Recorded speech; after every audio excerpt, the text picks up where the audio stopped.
It was 8 p.m. on Thursday, January the 8th. Just as these incredible images were emerging from protests in Tehran and other cities, Iran went dark.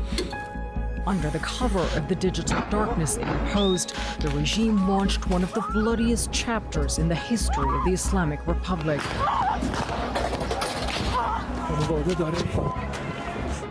I saw army and they were attacking us. I saw shotgun, I saw heavy guns. They didn't allow many of the injured bodies to go to the hospital. This protester spoke to us from an undisclosed location after leaving Iran. Kirash is not his real name, but for his safety, we're not identifying him. He's one of the countless Iranians who joined the protests. The blood was all over the street. 3 bodies collapsed. A girl in my left hand, another girl just 2 steps, she was near me, and a guy who was like 4 meters forward. Kirash took to the streets again after a day spent in Tehran's largest cemetery, where scenes like this played out.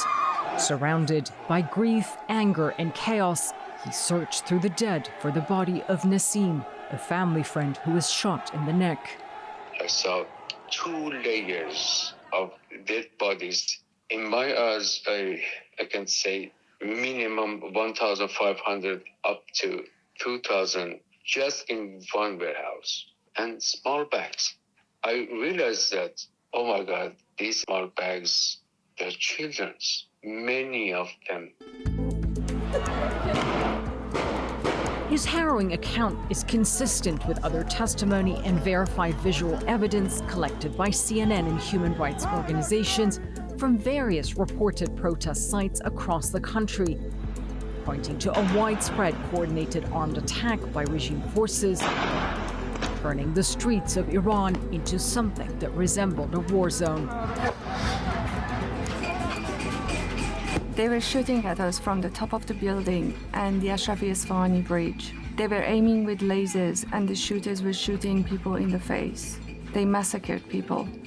We started hearing gunshots and feeling tear gas from behind. In Iran, we call this the scissor. They sent forces to the back of the protests to start hitting people from the back and the front. From 12 a.m. Thursday night onward, the type of injuries changed.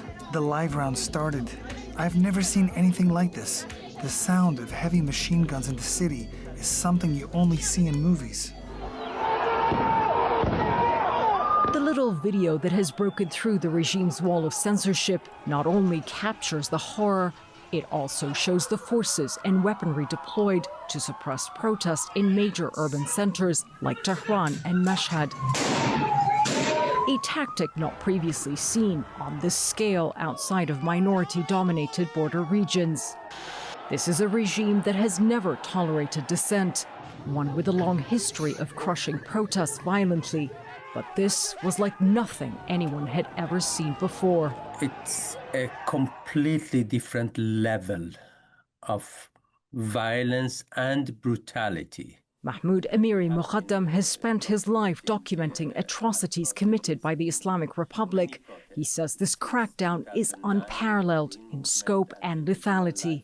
Everywhere we have had witness testimonies, they have been doing it the same way, using live ammunition, military-grade weapon, with the aim of killing as many as possible, even those injured on the ground. Iran's leadership has admitted that thousands were killed, but blamed the deaths on rioters and agents of Israel and the US. They've released video like this on state media, claiming to show violence committed by protesters. The regime has long used the narrative of a foreign plot to justify its crackdowns. This time, it had an exiled opposition and a US president urging a revolt. I think that the regime has never been closer to a fall, to a complete regime change. They are doing it for survival, but also to prevent more protests in the coming years. The aim is to traumatize a generation. Even for those who know the regime's brutality all too well, this is just too much to bear. I'm so sorry. We have no other option. Those who have lost their loved ones, but they still speak out, and that inspires us. The world may never know the real scale of the loss and pain as a scarred nation slowly emerges from the night Iran went dark. Jomana Karachi, CNN.